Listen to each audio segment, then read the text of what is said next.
Assalamualaikum warahmatullahi wabarakatuh.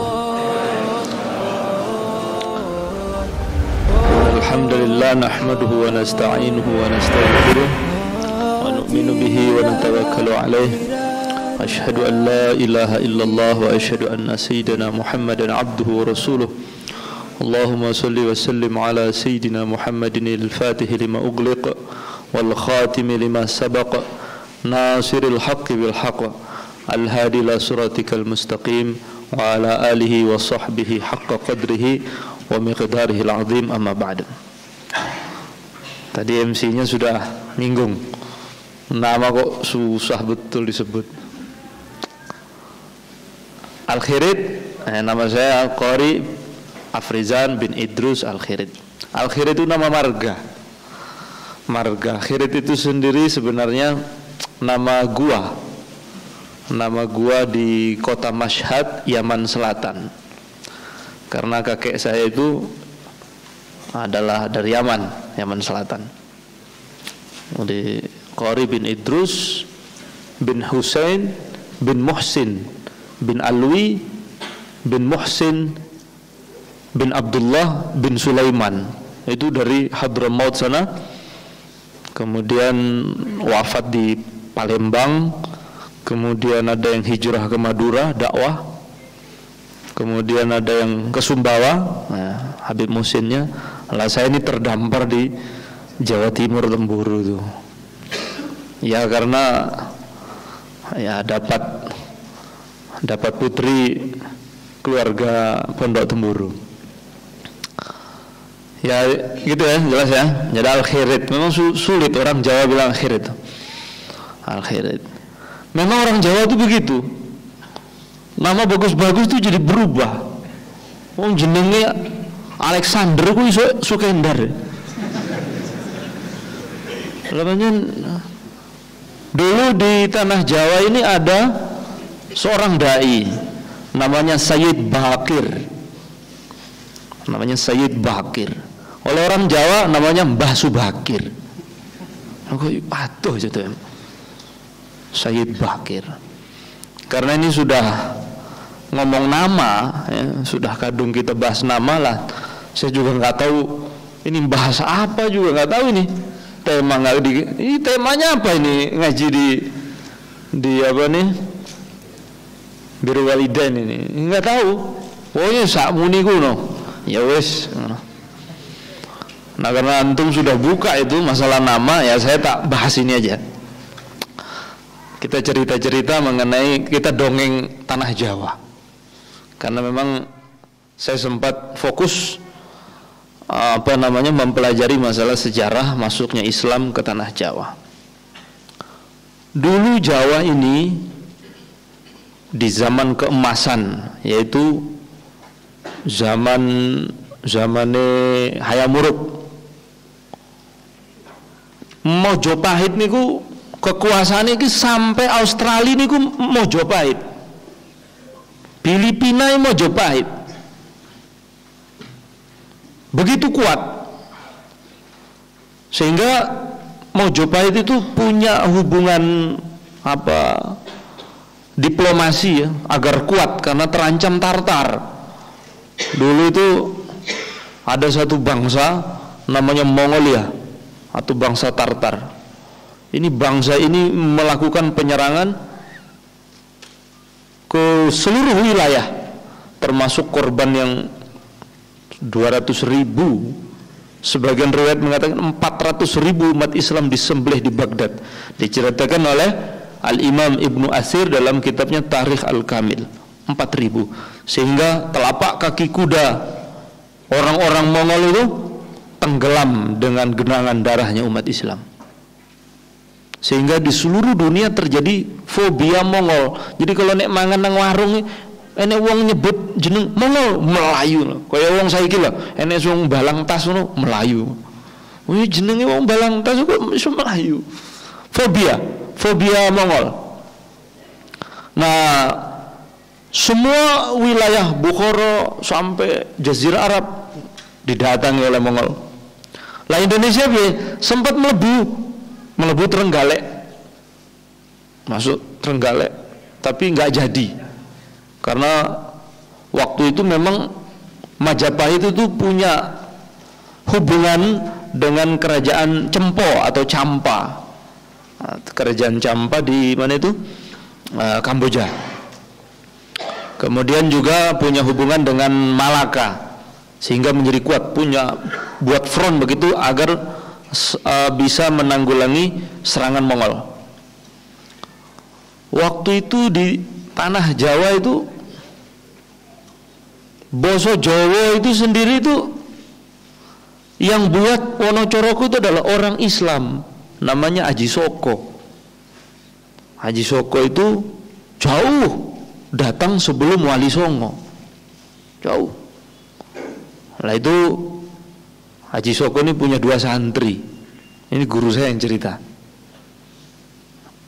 Kalau ini jangan tanya kitab dulu Haji Soko ya.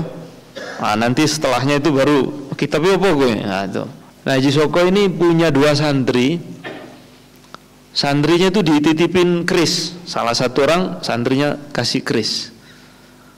Kang santri, iki kerisku tak amanati jogon keris iki. Jangan sampai kamu berikan keris ini kepada siapapun. Kemudian santrinya yang satu dibawa. Setelah sampai di tujuan, Haji Soko ini bilang kepada santrinya, kamu ambil keris saya di sana itu. Lu kok go-go keris barangnya apa? Keris itu zaman dahulu itu kayak KTP. Saya itu pernah mempelajari ensiklopedia keris. Keris kuwi opo krono mistik enek. Ane wong sawayombo kerise opo lho kok kere sawayombo kok hubungannya karo keris kayaknya enggak ada hubungannya. Ada khodam, jin-jin, saya nggak percaya itu. Tapi di sini keris itu simbol pribadi zaman dahulu. Jadi kalau orang bawa keris nggak perlu kenalan, saya sudah tahu ini ningrat ini Raden. Ini kalau bentuknya kepalanya begini, looknya sekian, berarti ini. Nah. Jadi dulu itu keris itu simbol pribadi. Jadi kemana-mana orang bawa keris. Kayak antum sekarang kemana-mana ya bawa KTP gitu. Bahkan orang dahulu kalau kawin begitu sibuk itu kalau menikah duduk di pelaminan yang ganti kerisnya. Jadi ini calon istri, aku sibuk ya, aku sing ganti keris. Karena itu simbol dia, pribadi dia sudah tercermin di keris itu. Makanya orang Jawa ya ada hubungannya dengan keris itu dulu tapi. Kalau saya ini nggak keris nggak opo. Yang penting gue ATM kan saya. Lah ATM sama keris itu kurang lebih sama lah gitu. Gak penak nih gak digowo. Bukan ada biar bisa apa enggak ada biasa aja. Nah keris itu dan posisi keris di kalangan bangsawan itu sebenarnya berbicara. Dan itu masih dipakai sekarang oleh Ratu Inggris. Jadi kalau Ratu Elizabeth itu tasnya itu nggak ada talinya tuh nggak ada, ya tas kayak begini.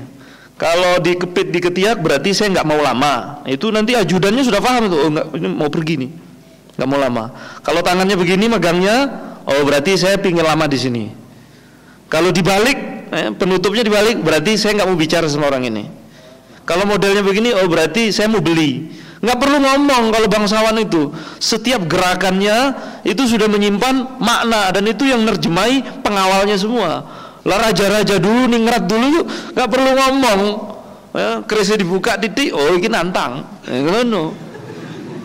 Juga nggak perlu. Jadi untuk mendeklarasikan perang itu nggak perlu pidato, cukup dengan menampakkan kerisnya, berarti posisi keris di mana. Kalau nggak berani berarti taruh di belakang, begitu. Jadi kalau saya bahas keris jangan langsung ke wah iki enek haji-haji. Nah ringkas cerita Haji Soko ini bertengkar, murid ini santri ini bertengkar. Aku dikon kiai cuma keris gak iso, aku diamanati ojo diwehi sapa-sapa. Rebutan karena sama-sama megang prinsip, akhirnya berantem, mati dua-duanya. Haji Soko kembali nangis, buatlah Wonocoroko, ya, Wonocoroko, ya, itu kan ada dua orang baik, ya, yang berbeda pendapat, yang kemudian mati berdua. Itu terjemahnya Wonocoroko itu. Jadi sebenarnya berasal dari santri. Ini cerita guru saya. Nah, dulu tanah Jawa ini pada zaman Hayam Wuruk itu datang dari Gujarat. Kenapa dari Gujarat? Karena di Gujarat itu ada Hongkoh. Hongkoh itu adalah pembagian wilayah-wilayah dakwah di bawah naungannya Turki Utsmani. Nah, dari Gujarat dikirim 4 orang untuk dakwah. Dari Gujarat dikirim 4 orang. Yang pertama Maulana Malik Ibrahim. Maulana Malik Ibrahim datang bersama Sayyid Jamaluddin Husain Akbar. Orang Jawa memanggilnya dengan Syekh Jumadil Kubro. Makomnya, kuburannya di sana, Troloyo, Trawulan sana. Kalau Maulana Malik Ibrahim di Gresik. Kemudian yang ketiga yang datang ke tanah Jawa waktu itu dakwah, datang dari Gujarat sana, yaitu Maulana Maghribi. Maulana Maghribi, beliau ini aslinya orang Maroko, cuman tinggal di Gujarat, kemudian ikut dakwah ke Nusantara ini. Kemudian yang keempat Sayyid Bakir. Sayyid Bakir ini aslinya orang Iran, kemudian tinggal di Gujarat, juga bersama rombongan ini datang ke tanah Jawa dakwah. Jadi kisah Islamnya Nusantara kita ini bukan dari bangun tidur Islam, ada dai, ada yang dakwah ke sini. 4 orang. Karena personilnya sedikit, cuma 4 orang, tidak begitu terjadi perubahan besar. Dan tantangannya begitu berat. Dakwah di sini nih. Sayyid Bakir itu punya misi khusus itu dari Persia, dari Iran sana. Itu raja Iran bilang sama Syekh Subakir, itu setiap ada orang Persia ke Jawa itu kenapa pergi 10 sisa 2, pergi 20 sisa 4, itu kenapa? Coba kamu cek itu ada apa di sana itu. Cek, ternyata di sini banyak hantunya, di sini banyak jin-jinnya itu, kelenek-kelenek itu. Dan itu masih beredar itu cerita-cerita itu di tengah masyarakat. Jadi ini apa ki? Sing Jogja mana? Sing apa? Candi apa? Candi Prambanan itu yang bangun katanya jin. Borobudur itu kalau menurut Fahmi Basa yang buat katanya itu adalah peninggalan Nabi Sulaiman. Ini nggak bisa dibuat oleh manusia, karena kalau pahatan sampai untiran rambutnya perempuan yang ada di reliefnya Borobudur itu sampai ke dalam itu berlubang dan berserat layaknya rambut. Nggak ada tukang pahat bisa buat begitu, itu nggak masuk akal. Ini mesti barang-barang begitu, makhluk-makhluk begitu yang buat ini. Karena memang Jawa itu terkenal dengan yang begitu-begitu. Maka oleh Syekh Subakir, iki sebabnya. Maka beliau itu yang memenjarakan di rantai itu, yang suka ganggu-ganggu, karena Majapahit itu Hindu.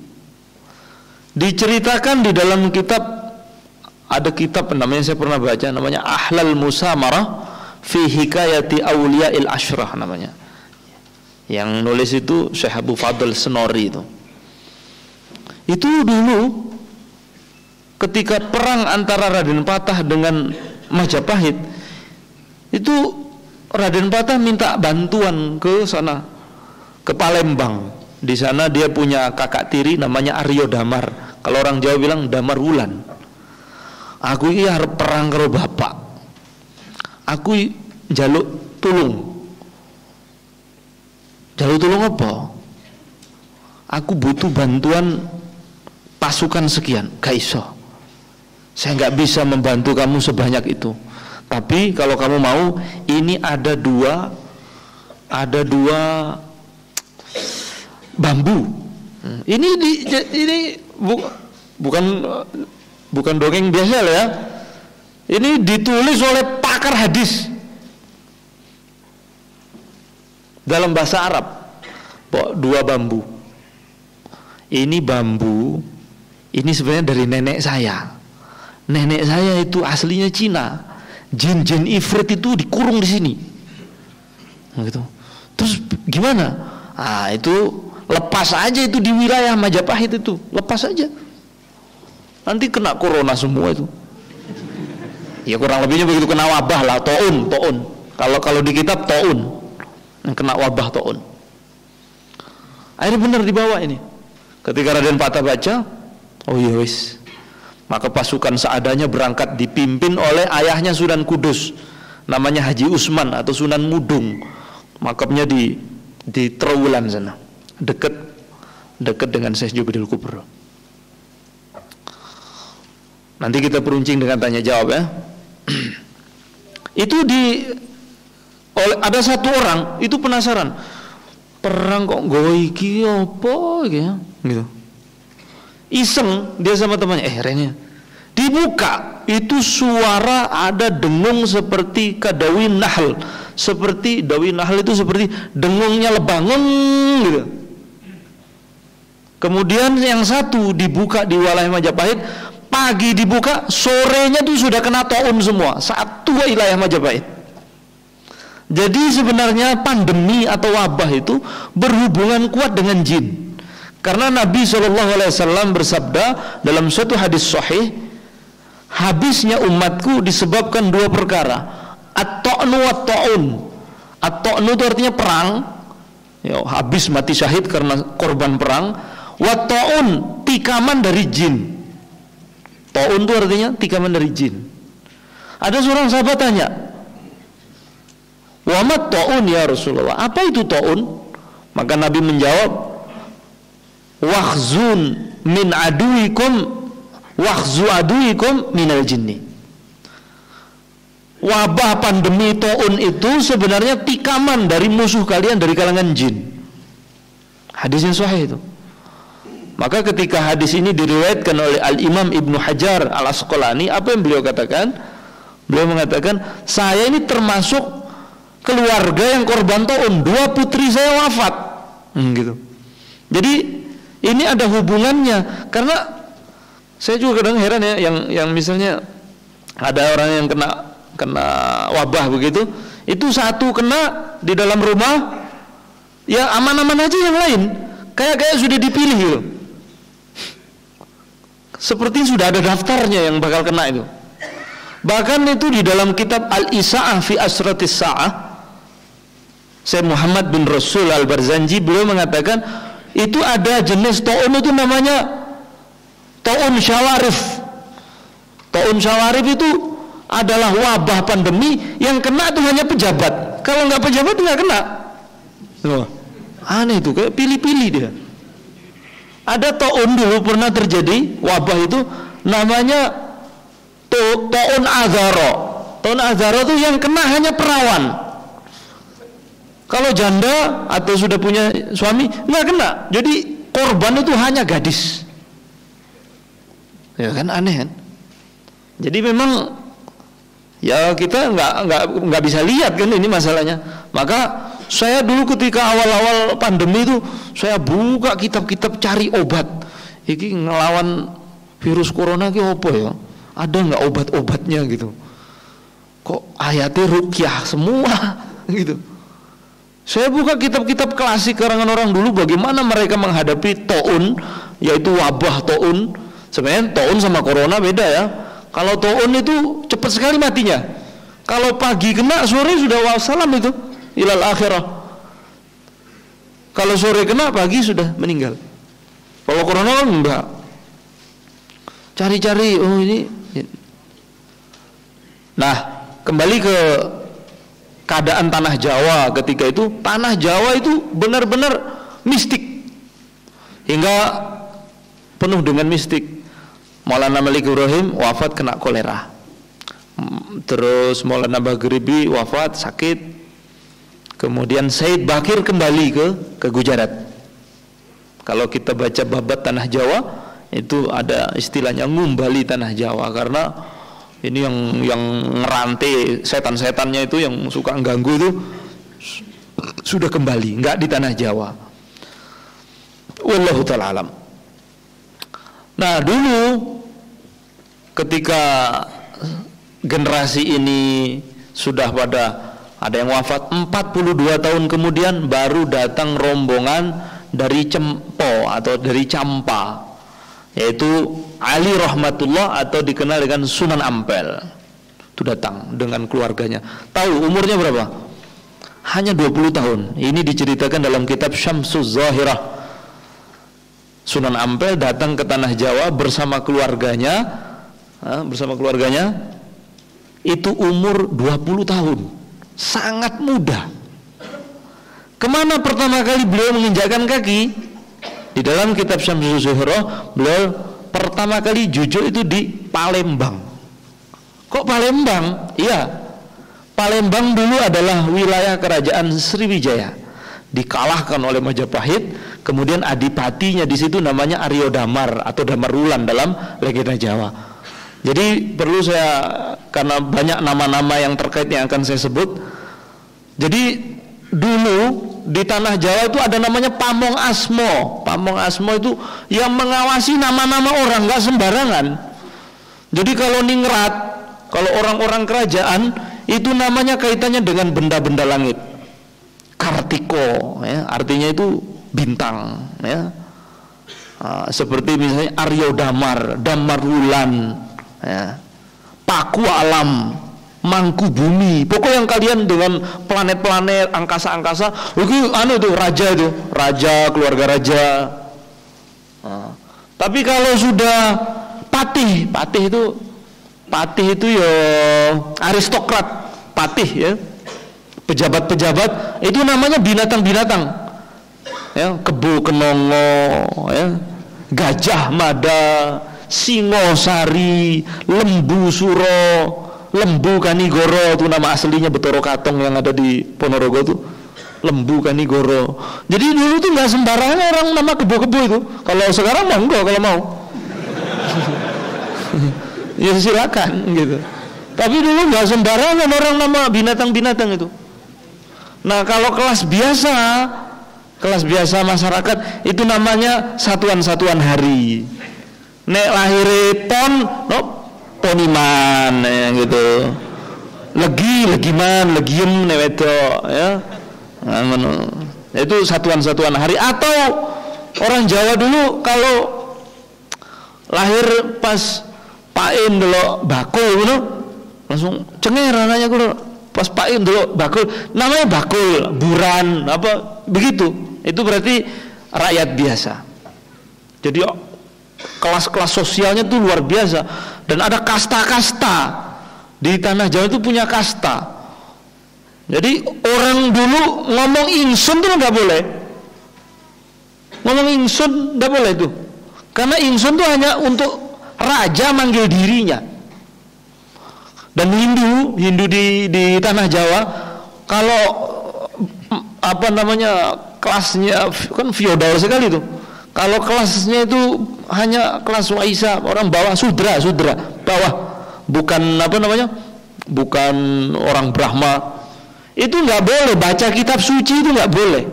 Maka ketika datang Wali Songo, diajarin itu oleh Wali Songo, diajar cara baca nerjemah apa namanya,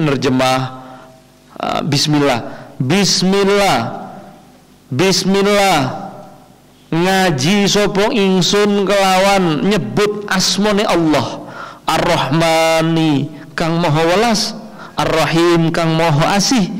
Jadi kaget dia, ngaji sopo ingsun, saya boleh ngomong ingsun? Boleh. Loh, bukannya raja yang boleh ngomong ingsun? Boleh. Karena dulu itu baca Al-Qur'annya itu diterjemahkan pakai begitu, ya. Alhamdulillah utawi segalanya puji iku lillah mung marang Allah, ya. Iyyaka na'budu ya iyyaka nasta'in, mung teng pangeran nasta'in, nyuwun sapa kita. Jadi yang ngomong ingsun itu gak sembarangan. Jadi ketika Islam datang, karena memang Islam itu adalah orang itu setara. Yang membedakan orang itu hanya takwa. Siapa yang takwa di sisi Allah. Nah itu jadi orang Jawa tuh seneng. Wah iki sing bener iki. Sing bener iki. Jadi saya boleh baca kitab suci? Boleh. Karena orang rakyat biasa nggak boleh nyentuh kitab suci. Itu hanya tugasnya orang kaum Brahmana. Jadi dengan sentuhan Islam datang itu punya warna. Kemudian pada zamannya, jadi waktu itu Sunan Ampel datang kemana tadi? Aryo Damar atau Damar Wulan.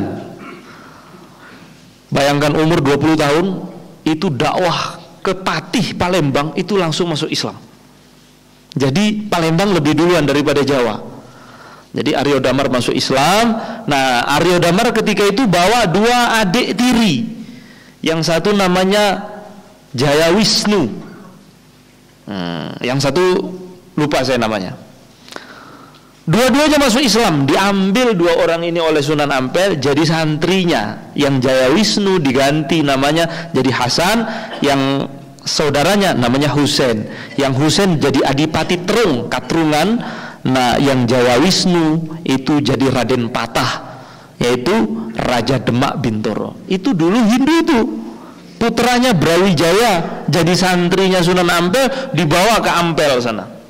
Jadi ketika itu Sunan Ampel umur 20 tahun datang ke Majapahit, jadi dari Palembang, kemudian mampir ke Bawean, nunggu ombaknya reda, karena pelabuhan Majapahit itu tutuban.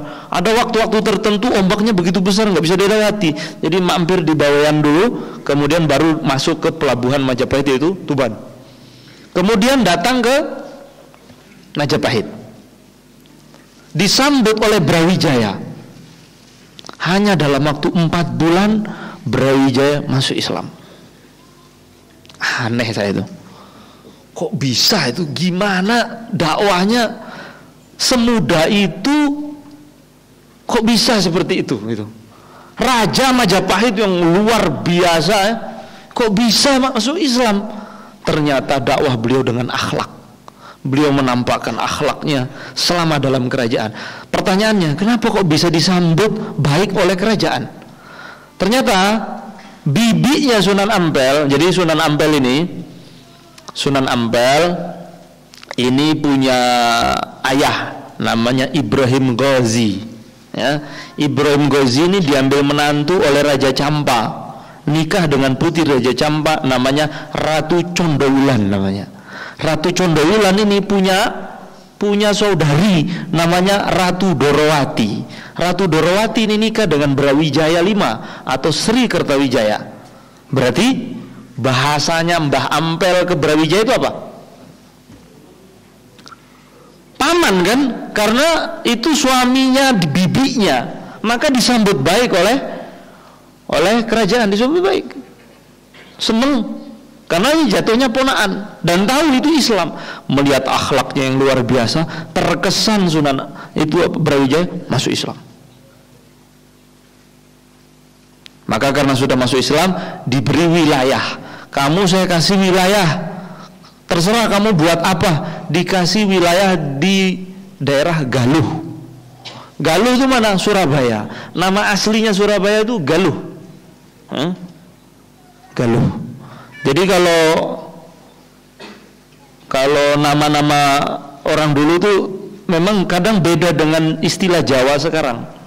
Nah di Galuh di sana ada tempat namanya Ampel Denta. Ampel Denta itu dalam bahasa Kawi, Jawa kuno, artinya itu bambu kuning. Karena di sana banyak bambu kuning. Ampel Denta. Jadi kalau mau tahu bahasa Jawa asli, itu beli kamus bahasa Kawi, ada kamusnya. Yang ngarang siapa? Pastor dari Belanda namanya Z. Mulder. Itu yang menyusun kamus asli bahasa Jawa, bahasa Kawi. Jadi kalau kuliah S1 bahasa Jawa masih di Jawa, kalau S2 di Belanda, saking lamanya dijajah. Jadi orang Jawa tuh lebih pintar dia bahasa Jawa daripada kita orang Jawa. Dan dia sampai bisa buat kamus bahasa Jawa yang yang asli betul. Itu namanya Ampel Denta. Jadi Sunan Ampel ketika itu apa yang pertama beliau buat ketika awal-awal dakwah di tanah Jawa ini, yang beliau buat adalah masjid pondok pesantren. Jadi terbukti perkembangan Islam itu berawal dari pondok pesantren. Dan kalau mau memperkuat Islam setelah Islam sudah menyebar seperti ini, kembalikan kepada pondok pesantren. Maka saya sangat respect sekali dengan ada kajian seperti ini di pondok-pondok pesantren. Bagus sekali, karena ini sebenarnya mengembalikan kekuatan umat Islam seperti apa yang dilakukan oleh pembabatnya dahulu, yaitu para sunan. Jadi Mbah Ampel itu buat apa namanya? Buat ma'had pondok pesantren. Dulu itu alumninya, masya Allah, alumninya lahir Raden Patah, muncul Sunan Giri, itu semuanya murid-muridnya Sunan Ampel semua, Sunan Giri semua. Akhirnya Islam ini menyebar di tanah Jawa. Sekarang begini, bagaimana pola tanzimnya dahulu tuh? Islam begitu kuat pada zaman kesunanan tuh sampai tingkatan kalau di kampung itu ada yang ngurus kampung, namanya Kiai Anom. Kiai Anom itu dia khusus memikirkan persoalan-persoalan agama yang ada di kampung. Kalau persoalan agama pelik, nanti dilaporkan ke atas, namanya Kiai Gede. Jadi nggak sembarangan, ada wilayah-wilayahnya Kiai Gede. Nanti setelah Kiai Gede, kalau Kiai Gede mendapatkan persoalan yang cukup rumit, nanti lapor ke atasnya, namanya Kiai Ageng. Kiai Ageng nanti kalau berat menghadapi umat, ada persoalan, naik ke atas Sunan. Sunan itu artinya sesuhunan, yang dijunjung di atas kepala, Sunan. Sing disuhun, disunggi, paham ya? Disunggi, ditaruh di atas kepala, karena ya bangsanya sang dipertuan agung gitu. Sunan itu sebenarnya nggak 9, banyak. Kalau dikalkulasi 42 sunan itu. Karena Majapahit itu negara konsentris, negara pusat membawahi 8 negara bagian. Pusat hitung 8 negara bagian berarti jadi 9. Maka masing-masing wilayah itu ada penanggung jawab agamanya, yang menanggung jawabi negara-negara itu namanya Sunan. Nah, maka kepemimpinan Wali Songo itu kenapa kok Songo? Karena memang wilayahnya itu ada Songo. 8 negara bagian dihitung pusat jadi 9. Nah, itu kalau wafat 1 ganti 1, wafat 1 ganti. Dan kalau dihitung semua 42 banyak. Maka para ulama ahli sejarah membagi kepemimpinan Wali Songo itu terbagi menjadi 3. Ada kepemimpinan Sunan Ampel pertama, yang kedua kepemimpinannya Sunan Giri. Nah, Sunan Giri itu diantara jasa beliau adalah beliaulah orang yang pertama kali membuat struktur pondok pesantren. Ada kelas-kelas, ada kurikulum, itu Sunan Giri. Kemudian pada zaman Sunan Kalijogo. Sunan Kalijogo. Ini 3 nih. Nah, Sunan Wali Songo itu punya organisasi. Nama organisasinya Bayangkari Islah namanya. Bayangkari Islah itu artinya suatu kekuatan untuk mengislah umat, memperbaiki umat. Bayangkari Islah. Itu dipakai namanya oleh polisi ya. Pak Polisi, Bayangkari Islah. Jadi para sunan dulu itu punya organisasi. Mereka dakwah. Nah, di antara kenang-kenangan mereka yang masih kita nikmati sekarang, ada setiap masjid agung namanya Kauman. Tahu Kauman? Ya kan? Kalau masjid agung ada Kauman namanya. Kauman itu sebenarnya Kauman itu adalah 40 keluarga yang hidup di sekitar masjid. Mereka itu tidak boleh kemana-mana, hanya untuk menghidupkan masjid, memakmurkan masjid. Jadi yang berada di saf awal mereka, yang ngurus masjid mereka 40 keluarga. Dan mereka kalau kerja itu ya mereka menganyam, jahit di depan-depan masjid itu. Mereka nggak akan keluar dari masjid. Maka sehingga setiap ada masjid agung mesti ada kaumannya. Itu kenang-kenangan dulu tanzim ngatur masjid zaman Sunan dulu. Jadi masjid dahulu sistem apa kalau sekarang namanya organisasi yang ngatur masjid UKM ya, DKM ya. Kalau dulu namanya kauman.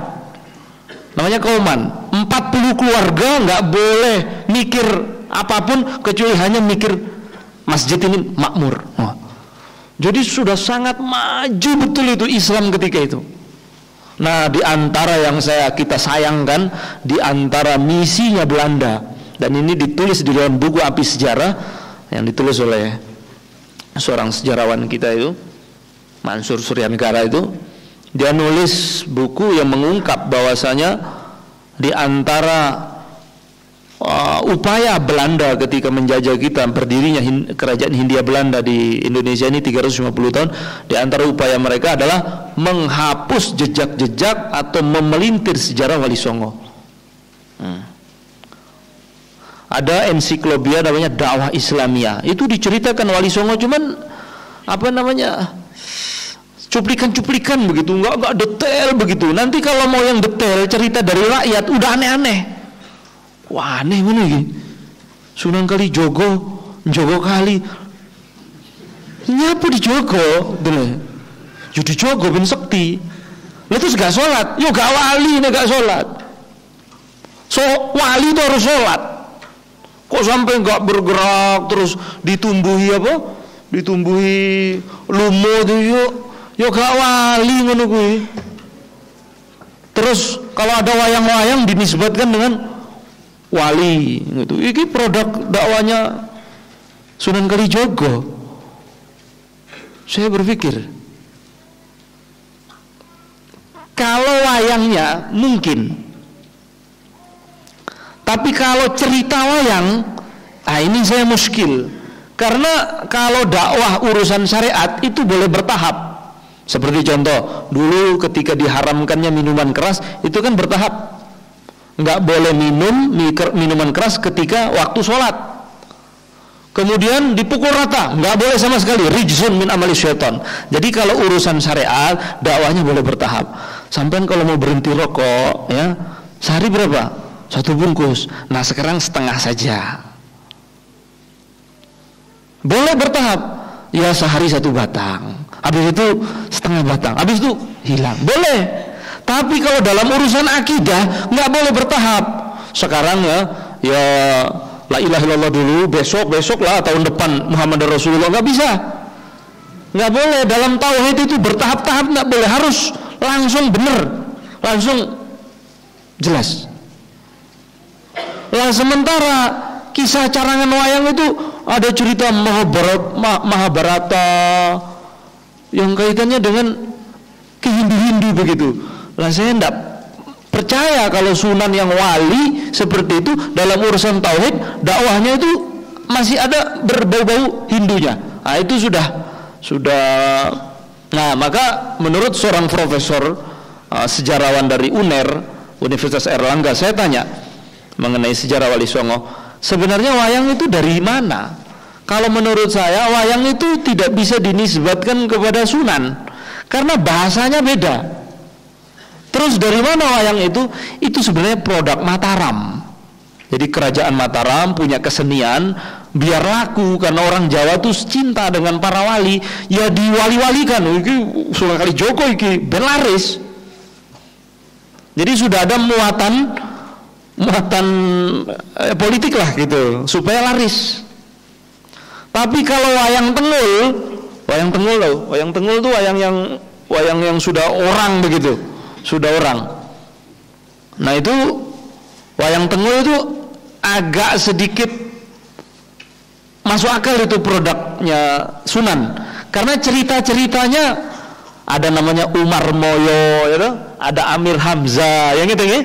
Nah ceritanya sudah nama-nama sahabat. Semar itu namanya Samir, aslinya Samir. Samir itu artinya cancut taliwondo, selalu semangat gitu. Kalau Petruk itu Fatruk, Bagong itu bago. Kalau susunannya fatruk bago, artinya tinggalkanlah kelacutan. Kelacutan itu apa ya? Perkara-perkara olo. Itu ada falsafahnya. Nah, itu dinisbatkan kepada kesenian Mataram. Dan semua sunan selalu dinisbatkan kepada tempat. Sunan Ampel di Ampel, Sunan Kudus di Kudus, ya toh? Sunan Muria di Muria, Sunan Giri di Giri. Cuman Sunan Kalijogo yang nggak punya tempat. Sunan Kalijogo di Kalijogo nggak ada. Kenapa? Karena Sunan Kalijogo itu sunan yang nggak punya tempat, selalu keluyuran, maksudnya keliling terus. Maka gelarnya banyak. Sunan Maloyo karena pernah dakwah wilayah Melayu, ya. Sunan Maloyo, Sunan Seberang Lor karena dakwahnya itu gitu. Loh kok Sunan Kalijogo? Menurut kamus bahasa Kawi, kali itu artinya rusak, yugo itu artinya, jogo itu artinya zaman. Artinya zaman yang rusak. Artinya beliau adalah wali terakhir. Bukan joga kali begitu. Jadi misalnya Yogyakarta, bacanya Yogyakarta. Sunan Kalijogo itu yang benar Sunan Kaliyugo. Kali artinya rusak, yugo artinya zaman. Jadi wali yang berada di zaman yang sudah akhir, rusak. Bukan jaga-jaga kali begitu. Wallahu ta'ala alam. Nah, saya sendiri saya nggak mau baca cerita-cerita Wali Songo yang versi-versi dari yang bukan basicnya ulama ya, karena simpang siur. Saya sendiri tuh punya kitab-kitab yang literatur Arab seperti Tajul Arus yang ditulis oleh Habib Ali bin Husain Al-Attas mengenai tentang sejarah Wali Songo kemerdekaan Indonesia. Ada versi-versi seperti Samsul Zahirah ya, yang takleknya ditulis oleh Habib Dia bin Syihab. Itu banyak sekali yang menulis tentang sejarah Wali Songo, ini komplit sebenarnya. Cuman mau mengumpulkan yang berserakan ini ya butuh waktu ya, butuh waktu. Saya juga sempat berpikir ingin menulis masalah itu, tapi belum sempat. Itulah cuplikan sedikit mengenai bagaimana kisah pendahulu-pendahulu kita membawa Islam ke tanah Jawa ini, sehingga kita mendapatkan nikmatnya Islam sekarang ini.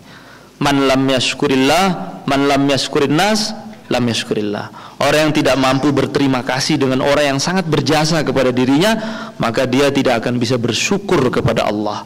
Jadi kita ini harus tahu diri. Kita ini Islam datang ke tanah Jawa itu bukan ada kitab suci turun dari langit. Oh tidak, itu dibawa ya, dibawa dari Gujarat sana oleh para pendahulu-pendahulu kita, para sunan-sunan. Ini kita masih menikmati Islam sekarang ini. Nah, sekarang pertanyaannya, tidak sampai 50 tahun, nggak sampai 50 tahun dakwahnya para sunan itu, semua wilayah Nusantara ini sudah masuk Islam semua, tanpa peperangan, dengan kelembutan, dengan akhlak. Kok bisa ya? Saya punya murid orang Filipina. Itu di Temboro itu beberapa santri dari Filipina mondok. Saya tanya sama mereka, kalian orang-orang Filipina yang bawa Islam di Filipina siapa? Yang bawa Islam dari Arab, namanya Makhdum, Sayyid Makhdum. Oh, Sayyid Makhdum. Bayangkan, semua wilayah Filipina sampai sekarang yang ibu kotanya Manila itu, Manila itu aslinya namanya Fi Amanillah, kota yang berada dalam keamanan Allah. Fi Amanillah dirubah oleh Portugis itu, oleh Portugal dirubah jadi Manila, kemudian sekarang menjadi mayoritas Nasrani. Bayangkan, dulu sudah Islam semua, hanya berapa tahun Portugis itu menjajah, udah Nasrani semua, minoritas Islam itu. Tapi anehnya orang Jawa ini dijajah 350 tahun, yo kiai seake, pondok seake, ya enggak? Orang Islamnya yo kenceng, yo tetap aja. Bahkan dulu itu kalau ada orang ngejek orang, oh londo, kan gitu. Oh, kowe londo. Marah itu nyelok uang londo. Enggak terikat sama sekali. Berarti menunjukkan imannya orang Indonesia itu luar biasa. Udah dijajah selama itu 350 tahun. Belum misi kristinisasinya, belum upaya dipelintir sejarahnya biar kabur, hingga informasi sunan-sunan itu kabur sekali. Kemudian diadu domba satu sama lain. Tapi lihat, mereka pergi dari negeri ini, Islam tetap kuat, Islam tetap mayoritas. Hebat kan orang Indonesia? Jadi orang Indonesia itu punya keyakinan yang luar biasa, enggak mudah digoyah itu keyakinannya itu, kecuali sama duit mungkin. Ya tapi ya begitu nyatanya, kalau pas ada acara apa itu bisa dirubah prinsipnya sama uang. Maka Nabi mengatakan dalam riwayat Bukhari, ta'isa abdud dinar, ta'isa abdud dirham. Celaka itu hamba-hambanya dirham, duit itu, orang-orang yang apa-apa duit. Nah, inilah cuplikan sedikit tentang Indonesia, negeri kita. Runtuh kerajaan Majapahit, ilang sirno kertaning bumi. Kalau dalam istilah Condro Sengkolo. Condro Sengkolo itu adalah kata-kata, tapi sebenarnya maksudnya adalah angka. Ilang sirno kertaning bumi. Kenapa ilang sirno kertaning bumi? Karena raja terakhir Majapahit namanya Kertabumi. Itu berkuasa di Belambangan. Berkuasa Belambangan. Jadi dulu itu terjadi perseteruan, ya. Perseteruan antara Belambangan sama Majapahit. Jadi di dalam kitab Kertagama Majapahit, yang berhak jadi raja adalah anak laki-laki dari permaisuri. Masalahnya Brawijaya ini nggak punya anak laki-laki dari permaisuri. Ada anak laki-laki tapi dari selir. Nah, yang anaknya dari laki-laki itu jadi berkuasa di Belambangan, daerah Belambangan, Ngetanan itu, namanya itu Wirobumi namanya. Nah, yang di Majapahit itu yang berkuasa perempuan, namanya Kusumawardhani. Nah, namanya Kusumawardhani. Itu saling mata-mata itu, karena ini berseteru. Kata Kusumawardhani, saya berhak jadi raja karena saya anak permaisuri, kamu kan perempuan, saya berhak jadi raja karena laki, tapi kamu kan anak selir. Jadi perang saudara, namanya perang Parerek. Kalau di buku-buku itu Parerek itu perang apa itu? Parerek. Kalau yang benar dalam bahasa Kawi Parerek. Kalau dalam bahasa Kawi artinya perang saudara. Tengah perang saudara, sunan-sunan itu datang. Hingga kalau datang ke Majapahit dikira mata-mata Belambangan, mata-mata pelanggan, tangkap. Jadi nggak mudah dakwah, kira gampang. Waktu itu belum tantangan tradisi Hindunya itu yang harus dipupus sampai ke akar-akarnya, karena itu sudah ada segala macam-macam lah itu. Belum menghapus tradisi kasta-kasta itu yang ditanam oleh orang-orang Hindu di Majapahit. Jadi perjuangan dulu itu luar biasa. Hanya dalam nggak sampai 50 tahun negeri ini sudah Islam semua. Jadi kalau datang ke Majapahit dikira mata-mata Belambangan, kalau datang ke Belambangan dikira mata-mata Majapahit. Nah, akhirnya itu Raja Belambangan namanya Wirobumi punya putri namanya Ratu Sekardanton atau Ratu Sekardadu. Di dalam kitab namanya Ratu Sekardadu. Tapi kalau orang Jawa bilang Ratu Sekardanton. Saya lebih cocok ke kitab karena di kitab Syamsul Zohiro diceritakan begitu. Ratu Sekardadu ini sakit. Maka Raja Belambangan Wirobumi buat sayembara. Sopo sing iso nambani putriku, nek wedok tak dadene dulure putriku, nek lanang tak rabekne. Oh, itu rame itu di depan istana tuh. Oh, yang jago nyuwuk, jampi-jampi segala macam nggak bisa. Nah, itu terus Mbah Ampel, Sunan Ampel tuh punya saudara namanya Maulana Ishak. Nah, Maulana Ishak itu uzlah di suatu tempat.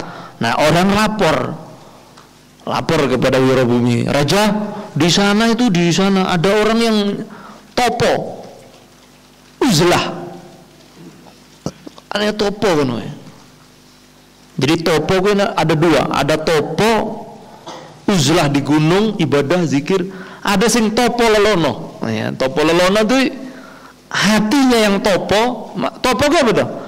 Orang yang hanya mengkhususkan hatinya, hanya ingat kepada Allah. Itu namanya topo.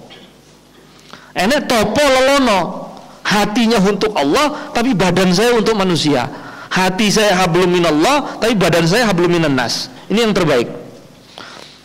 Nah, tapi kadang waktu-waktu tertentu harus topo yang nang guo. Tapi guone kene nek sik gawa HP 4G ya, di gua itu 4G. Jadi podo ya, ada tempat uzlah sekarang. Mau ke Tawangmangu puncak, oh tower di sana semua. Selagi masih ada sinyal, kita berpotensi maksiat kepada Allah. Jadi nggak ada tempat aman sudah sekarang ini. Ya tempat aman tuh pondok, karena di pondok lah tempat nggak ada HP. Jadi gua nek pingin uzlah ki mondok. Nah, iki lho topo lelono ki santri. Dia bertapa di dalam pondok ngafal Quran, memutuskan hubungannya dengan fitnah, tapi lelono, ya jalan dia dakwah. Ini santri. Topo lelono. Dipanggil itu mulai Ishak, kamu dari mana? Saya dari Samudra Pasai. Oh. Putri saya sakit, kamu bisa sembuhkan? Kalau kamu bisa sembuhkan, kamu tak nikahkan. Ya kalau dia mau masuk Islam nggak apa-apa. Iya nggak apa-apa. Karena disayang sekali sama Ratu Sekardado nih, didoakan semua gitu sembuh ya. Aku tak karang ya, aku kayaknya nang kitab. Tak kira-kira ya, intinya doa lah ya, doa makbul, sembuh. Akhirnya dinikahkan, masuk Islam, nikah. Lah karena memang beliau itu datang ke Belambangan tuh Maulana Ishak bukan tujuannya rabi, tapi memang itu menteri-menteri itu pada masuk Islam semua.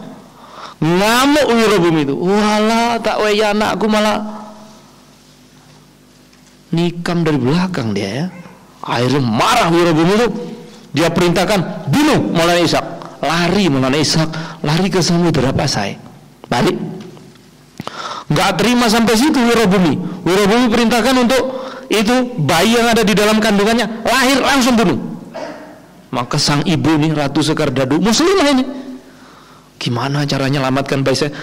Ketika lahir dimasukkan dalam peti, diberi ke dayangnya. Kamu alirkan ke sungai itu. Lahir dibawa oleh sungai, nggak kuat pisah sama anaknya, maka lari mengikuti peti ini lari gitu. Capek di tengah jalan wafat, Ratu Sekardado wafat. Nah terus peti ini terbawa, yang nemukan adalah dua suami istri sudah tua, mbah nggak punya anak. Pas buka bayi diopeni, kemudian dibawa setelah agak besar dikit dibawa ke Sunan Ampel. Ketika Sunan Ampel, loh ini keponakan saya, karena Maulana Ishak dengan Sunan Ampel saudara kandung. Lah ini keponakan saya. Nah dari anak kecil ini dinamakan oleh Sunan Ampel Muhammad Ainul Yakin atau Sunan Giri. Jadi Sunan Giri itu mbahnya itu dari Belambangan gitu. Jadi dari sana itulah menyebar pondok-pondok pesantren di tanah Jawa ini, jasanya Sunan Giri Muhammad Ainul Yakin. Jadi panjang ini kalau saya dongeng, wah di dowo nggak ada sesi tanya jawabnya nanti. Nah ini saja saya rasa cukup. Yang jelas dengan runtuhnya Majapahit, semua beralih ke Islam, runtuh Majapahit pada tahun ilang sirno kertaning bumi. Ilang itu 0, sirno itu 0, kerta itu 4, bumi itu 1. Kalau dibalik 1400.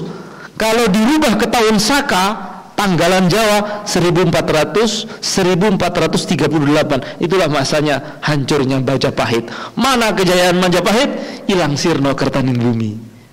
Hilang semua, seperti tidak terjadi apa-apa. Berubah yang dulu kerajaan Hindu yang kuat berkuasa, berubah menjadi Demak Bintoro ya, yang dipimpin oleh putra Brawijaya sendiri, santri Sunan Ampel. Jadi yang jadi raja waktu itu santri. Berarti santri boleh jadi presiden. Fihi nazar ya. Tanya sama Ustadz Anu itu, Ustadz Iqbal, boleh nggak? Kalau saya pribadi, santri nggak usah jadi presiden, tapi semua presiden jadi santri dia gitu. Itu nggak apa-apa. Jadi muridnya nggak apa-apa, bagus begitu. Sudah ada wilayah-wilayahnya ya, sudah ada wilayah-wilayahnya sendiri, tugasnya sendiri-sendiri. Raden Patah menjadi raja Islam pertama di tanah Jawa ini. Kemudian nanti ganti, setelah itu Adipati Unus ganti jadi raja Islam. Setelah itu adalah siapa itu? Sultan Trenggono. Nanti Sultan Trenggono punya putri namanya Ratu Asyikoh. Ratu Asyikoh ini dinikahi oleh Joko Tingkir. Nah, akhirnya yang menggantikan sebagai raja Islam adalah Joko Tingkir. Joko Tingkir nggak punya anak. Aneh ini, nggak punya anak. Lama itu nggak punya anak. Akhirnya ngangkat anak namanya Sutowijoyo. Wes, iki anakku. Setelah punya anak, baru punya anak angkat, baru hamil istrinya. Lahir, dinamakan dengan Pangeran Benowo. Nah, Pangeran Benowo, setelah Pangeran Benowo ini tumbuh, berarti dia adalah anak satu-satunya dari Joko Tingkir. Anak satu-satunya. Nah, setelah Joko Tingkir wafat, berarti yang berhak jadi raja siapa?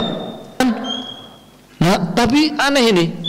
Kamu mau jadi raja? Wah, saya enggak mau jadi raja, saya mau ngaji aja. Ini Sunan Kalijogo apa namanya? Sudah tua. Kalau saya enggak ambil ilmunya eman.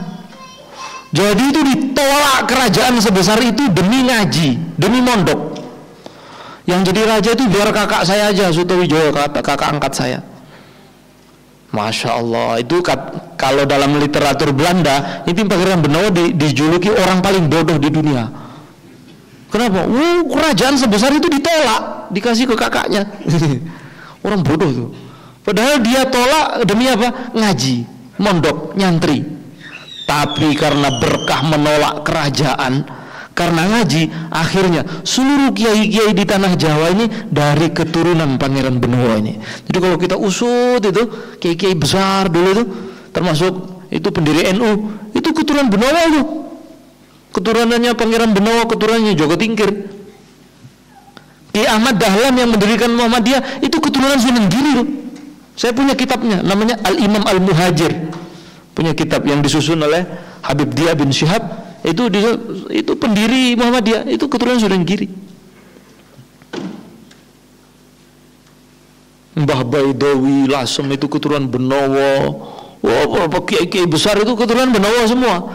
Karena ngelepeh kerajaan yang menggiurkan demi ngaji. Demi ngaji. Jadi orang itu kalau berani menolak dunia demi ngaji, kayak antum nanti anak keturunannya jadi ulama-ulama. Semoga keturunan-keturunan kita menjadi hafid-hafid Quran, menjadi kiai-kiai, menjadi ulama-ulama besar. Amin ya rabbal alamin. Monggo sesi tanya jawab mudah terlalu.